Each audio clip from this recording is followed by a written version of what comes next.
In a dusty fringe of the city lived a humble tailor, his hands worn from stitching, and his son Aladdin, a restless teen who spent his days wandering the streets. When the tailor fell ill and passed away, the house fell silent, and his wife wept over the loss, her grief echoing across the barren wind. Even as his mother mourned, Aladdin refused to pick up a needle, preferring the fleeting games of the street to any honest labor.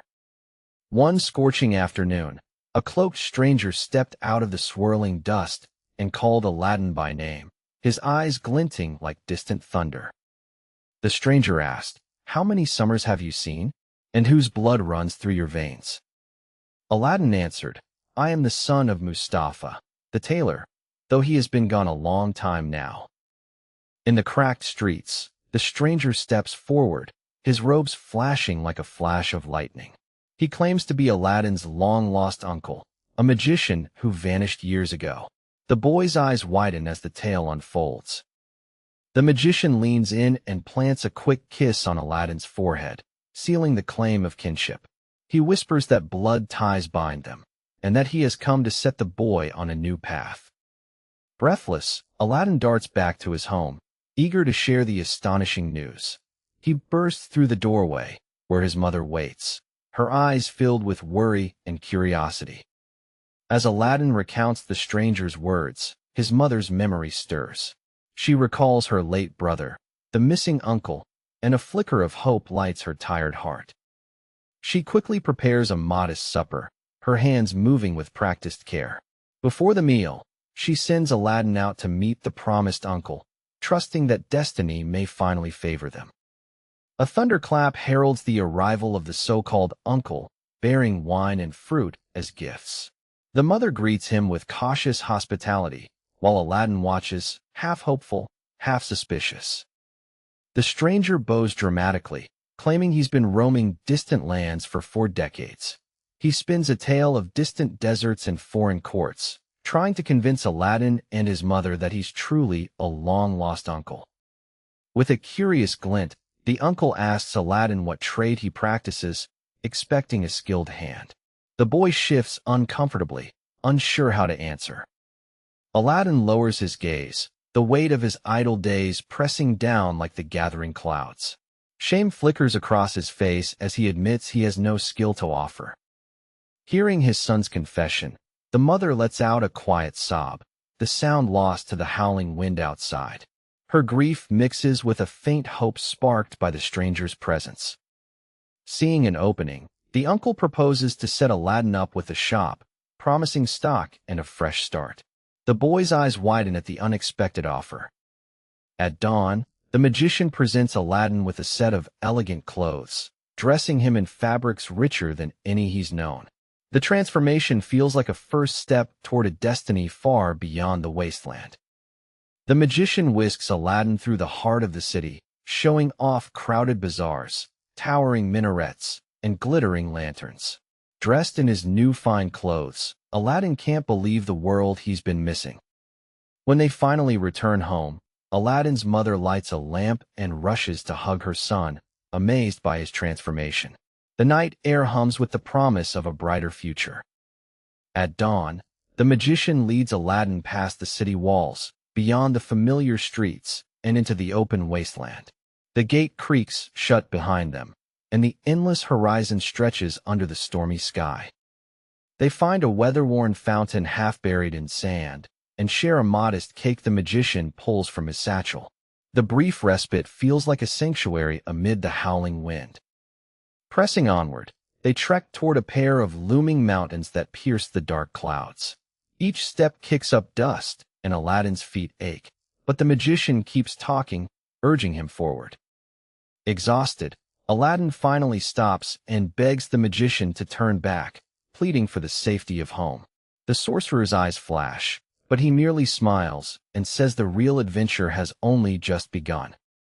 The old sorcerer kept Aladdin's mind busy with wild tales of distant lands, while the road kept stretching ahead.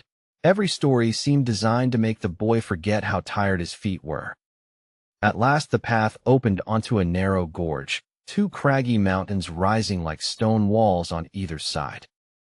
The magician halted, pointing to the ground and saying, "We rest here. I have something to show you." Aladdin knelt, gathering dry twigs and branches, his hands moving quickly as the wind howled. The sorcerer struck a flint, sparking a small flame, then tossed a handful of glittering powder into the blaze, and the fire flared with an eerie blue light. The ground shivered beneath them, the soil split, uncovering a massive stone slab with a brass ring set in its center, as if inviting a hand to lift it. Aladdin bolts toward the open desert, heart pounding, but the magician catches him with a swift blow that sends him sprawling. The sand erupts around them as thunder rumbles, sealing the boy's brief hope of escape. The magician's voice cracks like thunder as he orders Aladdin to obey, his eyes flashing with a dangerous promise. The boy, bruised and breathless, can feel no choice but to listen. Summoning the names of his father and grandfather, Aladdin clutches the ring and feels the stone tremble. With a groan, the slab lifts, revealing a yawning stairwell beneath. As the slab slides aside, a staircase of cold stone appears, disappearing into an abyss. The wind howls louder, as if warning of the unknown below. The magician's warning cuts through the storm. Touch nothing inside, or death will claim you. Aladdin swallows hard, the weight of the promise pressing on his shoulders. Stepping into the darkness, Aladdin finds himself in a cavern of 3 immense halls, their arches echoing with ancient whispers. The magician lingers at the threshold, his silhouette barely visible against the flickering glow. At last the two emerge into a hidden orchard, rows of heavy-laden trees spilling sweet scent into the cool air. The glow of the fruit contrasts sharply with the storm raging outside, but the magician's eyes stay fixed on the next step of his plan. In the heart of the garden, a carved niche cradles a lamp that burns like a captive star. The magician whispers that the lamp's oil is the key to their fortune, urging Aladdin to seize it. The magician commands Aladdin to pour the lamp's oil into a basin, insisting the lamp must be brought to him immediately. He promises untold riches if the boy obeys without question. Aladdin gathers the sweetest fruit he can find, then lifts the lamp, its light dancing on his face. He turns back toward the magician, the weight of the treasure heavy in his hands. With a sudden, fierce gesture, the magician shouts for the lamp, his voice echoing off the stone walls. Aladdin feels the pressure of the magician's greed pressing against his resolve. Aladdin stops at the mouth of the cave, shaking his head.